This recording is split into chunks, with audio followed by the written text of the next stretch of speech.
পূর্বের ভিডিওতে আমরা ইঞ্জিনিয়ারিং মেকানিক্সের যা বেসিক লাগে তা সম্পর্কে বেশ কিছু জিনিস দেখছি। আমাদেরকে আরও বেশ কিছু টার্ম একদম ক্লিয়ার থাকা ভালো, যাতে আমরা খুব সহজেই ইঞ্জিনিয়ারিং মেকানিক্স রিলেটেড প্রবলেমগুলো সলভ করতে পারি। যেমন গত ভিডিওতে আমি বলছিলাম যে equation of static equation of static আমি বলছিলাম যে তিনটা: summation of F of X, summation of F of Y এবং সামেশন অফ মোমেন্ট। আমি মোমেন্ট সম্পর্কে কোনো কিছুই বলি নাই, আমি summation of F of X সম্পর্কে বলছিলাম, summation of F of Y সম্পর্কে বলছিলাম।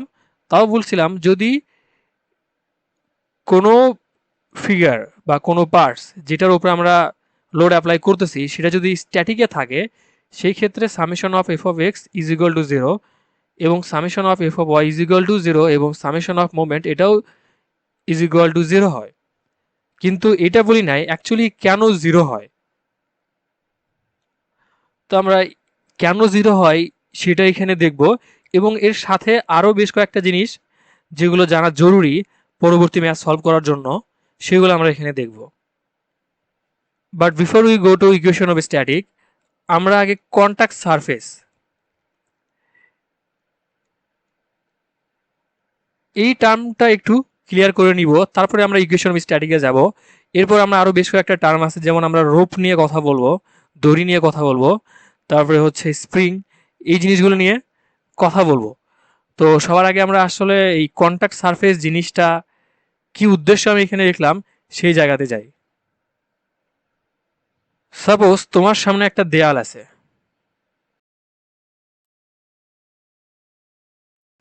এবং এই দেয়াল থেকে ধরো তুমি 10 মিটার দূরে, মানে বিশাল একটা ডিস্টেন্স, সেখানে তুমি দাঁড়ায় আছো এবং তুমি এখানে দাঁড়ায় থেকে শূন্যে পাঞ্চ করতেছো হাত দিয়ে। জাস্ট এখানে একটা পাঞ্চ করলা বাতাসে, কোথাও বাধা খায় নাই, তোমার হাতের কিছুই হবে না। কিন্তু তুমি যদি একদম এই যে এইখানে আসো, এইখান থেকে যদি তুমি পাঞ্চ করো, এই পাঞ্চ গিয়ে লাগবে এই দেয়ালের সাথে, তখন কি হবে? তুমি যত জোরে এই দেয়ালে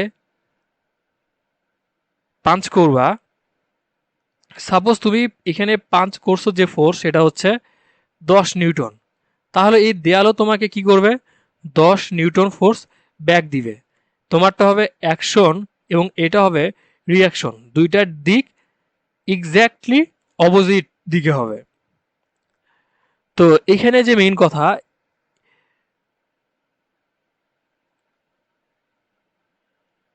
সেটা হলো, দেখো যখন তুমি শূন্যে পাঞ্চ করছো, তোমার হাত কারোর সাথে বাধা খায় নাই, এই জন্য তোমার হাতে কোনো রিয়াকশন ফোর্সও আসে নাই। কিন্তু যখন তুমি দেয়ালের কাছে গেছো, এরপর যখন তুমি হাত দিয়ে দেয়ালে পাঞ্চ করছো, তোমার হাতেও কিন্তু একটা আঘাত ব্যাক আসছে। এর মানে কি? তুমি তখনই এই রিয়াকশন ফোর্সটা পাচ্ছ যখন এই যে তোমার হাতের সাথে কোনো কন্টাক্ট স্পেস আছে, তাছাড়া কিন্তু তুমি কোনো রকম রিয়াকশন ফোর্স এখানে ফেরত পাচ্ছ না। তো এটাই হচ্ছে ইম্পর্টেন্ট, যে কন্টাক্ট সারফেসটা থাকা লাগবে। ধরো এটা ভূপৃষ্ঠ এবং এই ভূপৃষ্ঠের উপরে একটা ফুটবল তুমি রাখলা, তো হবে কি? এই ফুটবলের একটা সেলফ ওয়েট আছে, মানে ফুটবলের নিজস্ব যে ভর, বা এখানে ধরো হচ্ছে ওজন, ধরো এটার ওজন হচ্ছে 300 নিউটন। এই 300 নিউটন ফোর্স কাজ করবে কোন দিকে? একদম পৃথিবীর কেন্দ্রের দিকে। সাপোজ পৃথিবীর এই যে এটা এইরকম, তাহলে এইটা যদি সেন্টার হয় তাহলে কাজ করবে কোন দিকে? এই বরাবর। তো তোমরা এইখানে যে কন্টাক্ট সারফেস দেখতে পারতেছো, এক্স্যাক্টলি ওই কন্টাক্ট সারফেস বরাবরই কি হবে? তোমার রিয়াকশন ফোর্স জেনারেট হবে। যদি কন্টাক্ট সারফেস না থাকে সেখানে রিয়াকশন ফোর্স জেনারেট হবে না। সাপোজ আমি বললাম যে এইখান থেকে রিয়াকশন ফোর্স আসবে, এটা আসার পসিবিলিটি নাই, কারণ এখানে কোনো কন্টাক্ট সার্ভিস নাই, এটা কারোর সাথে স্পর্শ করে নাই। আমি বললাম এইখান থেকে কন্টাক্ট সার্ভিস আসবে, সরি এখান থেকে রিয়াকশন ফোর্স আসবে, কিন্তু এটা হবে না কারণ এখানে কি কন্ট্যাক্ট সারফেস নাই। কিন্তু যদি এমনটা হতো,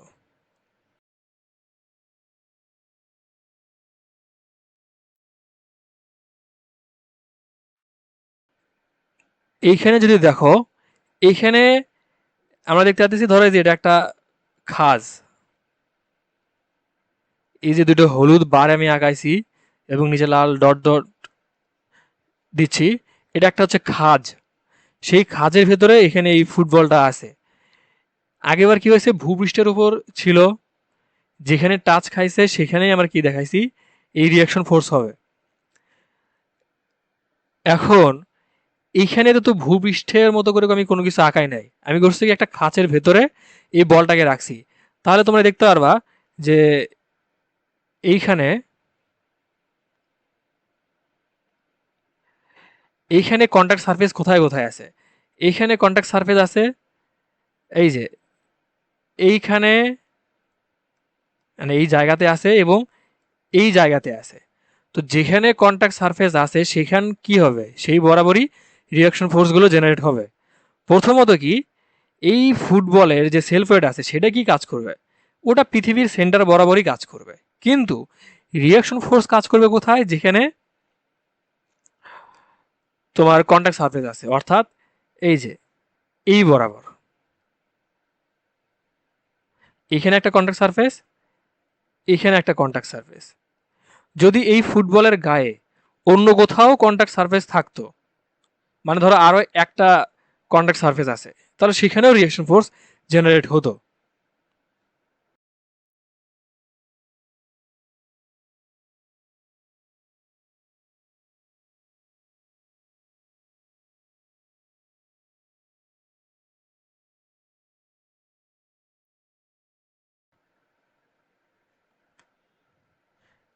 এবার এই ফিগারটা দেখো, এই ফুটবলের কন্ট্যাক্ট সারফেস কোথায় কোথায় আছে। প্রথমে দেখো, এই যে এই একটা হলুদ বার, এই একটা হলুদ বার এবং এই একটা হলুদ বার, এই তিনটার ভেতরে এই ফুটবলটা আটকায় আছে। এবং এখানে কন্ট্যাক্ট সারফেস কোথায় কোথায়, এখানে, এখানে, এইখানে। তো বলের সেলফ ওয়েট ধরে নিচের দিকে কাজ করতেছে, এবং রিয়াকশন ফোর্স তাহলে কোন দিকে কাজ করবে। তো এই রিয়াকশন ফোর্সগুলো কাজ করবে কোন বরাবর, এই কন্ট্যাক্ট সারফেস বরাবর কাজ করবে। এবং এইখানে যে কন্ট্যাক্ট সারফেস আছে সেই বরাবর কাজ করবে। এমনিতে এইখানে ছবিতে দেখে মনে হচ্ছে কি যে এত বড় অংশ জুড়ে কাজ করতেছে, কিন্তু না, একদম তুমি যদি চিন্তা করো যে ফুটবলের একদম যে অংশটুকু স্পর্শ করছে সেইটুকুর সেন্টার বরাবর। আবার দেখো, এই যে এটা কিন্তু আমি, এই যে হলুদ বার আমি এখানে আঁকাইছি, এটা কিন্তু এরকম সোজা না, এটা কিন্তু একটু বাঁকানো। তো এখানেও কন্ট্যাক্ট সারফেস বরাবর রিয়াকশন ফোর্স কাজ করবে। যদি এমন হতো যে ধরো এই যে উপরেও একটা বার আছে, এইটুকুর ভেতরে তোমার এই ফুটবলটা আবদ্ধ হয়ে আছে, তাহলে তুমি ধরো যে এখানেও একটা রিয়াকশন ফোর্স দিলা, সেটাও হতে পারে এইখানে। এখন কথা হচ্ছে যে যেখানে যেখানে তোমার কন্ট্যাক্ট সার্ফেস আছে তুমি সেখানে সেখানে রিয়াকশন ফোর্সগুলো দিবা। কিন্তু এর সাথে এমনও হতে পারে যে ধরো তুমি ক্যালকুলেশন করে বের করছো আবার এই রিয়াকশন ফোর্সগুলোর মান কত। দেখা গেল যে এই যে এটার মান আসছে ধরো 0, এটার একটা কোনো মান আসছে, এটারও কোনো একটা মান আসছে, আবার ধরো যে এটারও কোনো একটা মান আসে, কিন্তু উপরেরটার মান আসছে 0। তো 0 আসবে কি আসবে না সেটা তোমার পরের ব্যাপার, তুমি যেখানে কন্ট্যাক্ট সারফেস পাবা সেখানে তুমি রিয়াকশন ফোর্স দেখাই দিবা।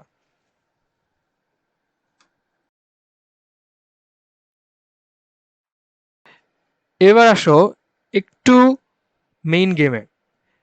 এই যে সেলফ ওয়েট, এই যে এটা নিচের দিকে কাজ করতেছে, তার কারণে কি আমরা এখানে একটা রিয়াকশন ফোর্স পাইছি, যেটা কিনা কন্ট্যাক্ট সারফেসের সাথে দেখাই দিছি আমরা। কিন্তু আমরা তো ইচ্ছা করলে ধরো এই যে এখানে আমি একবার লাল এবং হলুদ দিয়ে একই জিনিস দেখাইছি, আমরা তো এটাকে ইচ্ছা করলে এইভাবেও দেখাতে পারতাম, আবার ইচ্ছা করলে এইভাবেও দেখাতে পারতাম। কিন্তু আমরা এইভাবে দেখাই নাই, আমরা দেখাইছি কিভাবে, এই যে সারফেস আছে,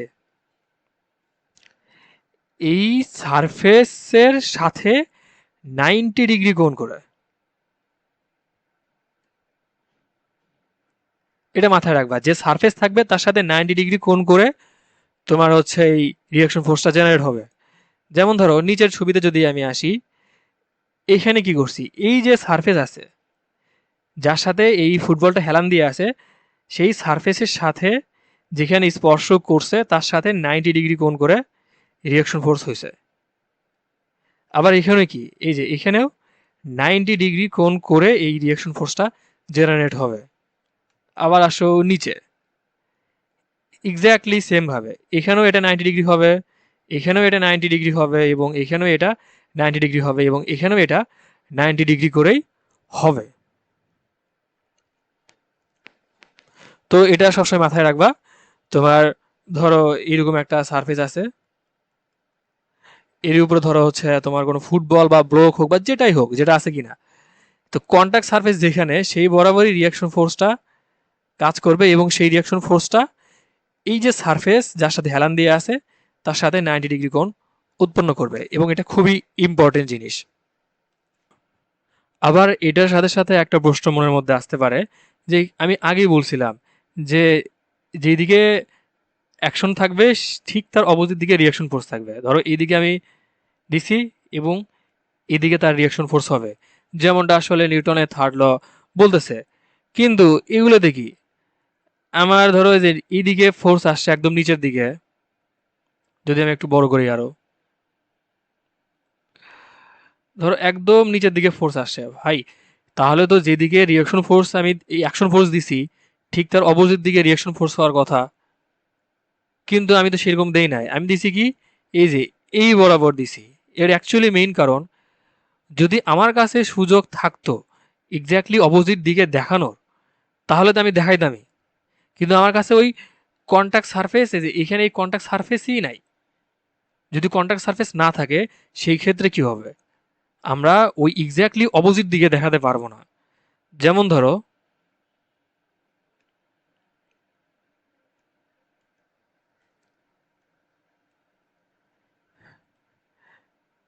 এই যে এটা দেখো, এটা একদম সিম্পল কেস, যেদিকে আমার ফোর্স আছে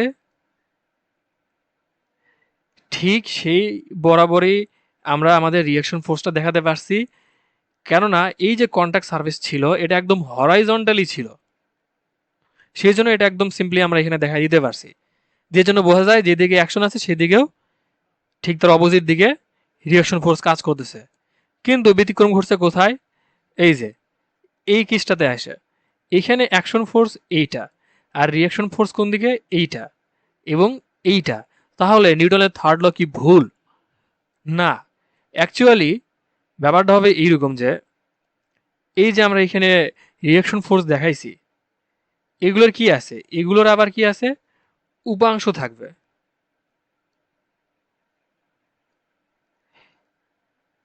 দেখবা যে এই যে এটা কোন দিকে, নিচের দিকে, এই দুই উপাংশ মিলে কি করবে, এক্স্যাক্টলি তার অপোজিট দিকে এটাকে কাউন্টার করে দিবে।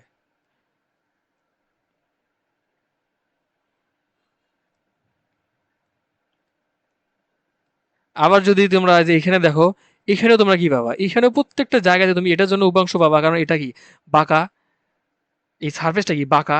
সেই বাঁকা সার্ফেসের সাথে যদি আমি 90 ডিগ্রি করে কোনো রিয়াকশন ফোর্স আঁকাই, সেটা অবশ্যই কি প্রপার ভার্টিক্যাল হবে না, সেটা অবশ্যই কি হবে, কিছু কোণ উৎপন্ন করেই থাকবে। তাহলে কি এটারও কোনো একটা এক্সিস তুমি হয়তো পাবা, আবার এটারও এক্সিস পাবা, মানে এটারও উপাংশ পাবা, আবার এটারও উপাংশ পাবা। তো সবগুলো যখন আমরা রিজলভ করব, মানে প্রত্যেকটাকে এক্স এক্সিস এবং ওয়াই এক্সিসে ভাগ করে দিব, দেখবে যে অটোমেটিক্যালি ওইটার যে মানে রেজাল্টেন্ট থাকবে।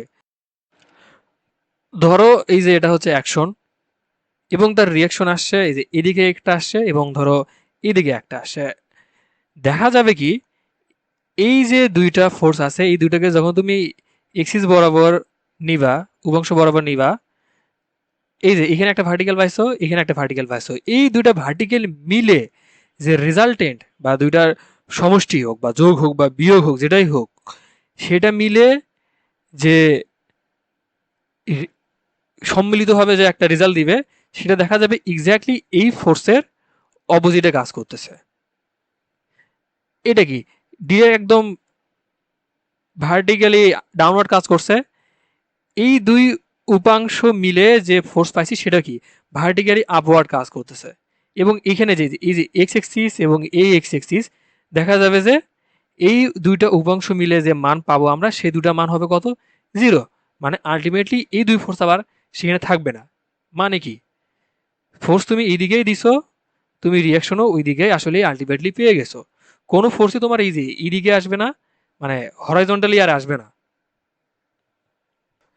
তো এতক্ষণ আমরা এই কন্ট্যাক্ট সারফেস দেখলাম, যেটা খুবই ইম্পর্টেন্ট, বিশেষ করে রিয়াকশন ফোর্সগুলো কন্ট্যাক্ট সারফেসের সাথে কত ডিগ্রি কোণ উৎপন্ন করে আসলে কাজ করে সেইটা। তো এবার আমরা এই ইকুয়েশন স্ট্যাটিক সম্পর্কে একটু দেখি। যে ধরো এই যে একটা একটা ফুটবল, এই ফুটবলটা ভূমির উপরে আছে। এইবার যদি কেউ এই ফুটবলের এই দিকে ধরো 30 নিউটন ফোর্স অ্যাপ্লাই করলো, বা ধরো 30 নিউটন ফোর্স ডিরেক্ট এই দিকে কিক করলো, তাহলে কি হবে, এই ফুটবলটা কি এই আগের অবস্থানে থাকবে, নাকি এটা সরে গিয়ে কি হবে, এরকম একটা জায়গাতে আসবে। তো তুমি একটা বস্তুর উপরে ধরো ফোর্স অ্যাপ্লাই করলা বা কিক অ্যাপ্লাই করলা, সেটা তার অবস্থান পরিবর্তন করছে। ধরো আগে এই যে এটা ধরো এক্সিস ছিল, প্রথমে যে অবস্থান ছিল সেইখান থেকে আমি এক্সিস আঁকাইছি একদম সেন্টার দিয়ে পাস করে। এটা এক্স এক্সিস এবং এটা ওয়াই এক্সিস। আগে অবস্থান ছিল কত সেন্টারের, ধরো 0,0। এবার দেখা গেল এখানে এসে এই যে এইটার স্থানাঙ্ক হয়েছে কত, ধরো সাপোজ 10,0। মানে কি এক্স এক্সিস বরাবর একটা চেঞ্জ আসছে, তার অবস্থানের পরিবর্তন হয়েছে। তার মানে কি এই ফুটবলটা স্ট্যাটিক কন্ডিশনে ছিল না। ধরো এটা কি হয়েছে, এটা তো ভূমির উপরে আছে, যদি এমন হতো যে এই ফুটবলটাকে এমনভাবে কিক করছে যে ফুটবলটা ধরো আকাশে এরকম একটা অবস্থানে কিছু সময়ের জন্য ছিল, দেখা গেল যে এটা ধরো P, Q অবস্থানে আছে এই সেন্টারটা। তার মানে কি এটা এক্স এক্সিস থেকেও সরে গেছে, আবার ওয়াই এক্সিস থেকেও সরে গেছে। তার মানে কি এটার অবস্থান এক্স এক্সিস এবং ওয়াই এক্সিস এই দুটার সাপেক্ষে চেঞ্জ হয়েছে। যদি চেঞ্জ না হতো তাহলে আমরা বলতে পারতাম এটা ইকুইলিব্রিয়ামে আছে।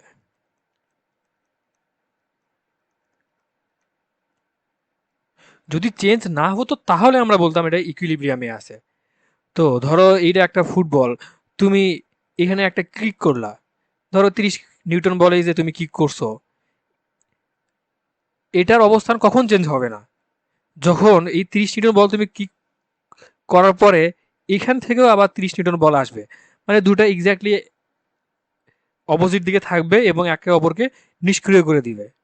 কিন্তু এটা কখন পসিবল, তখনই পসিবল ধরো এই যে সামনে একটা দেয়াল আছে এইরকম, মানে এই ফুটবলের সাথে একটা কন্ট্যাক্ট সারফেস তুমি এই পাশে দিতে পারছো।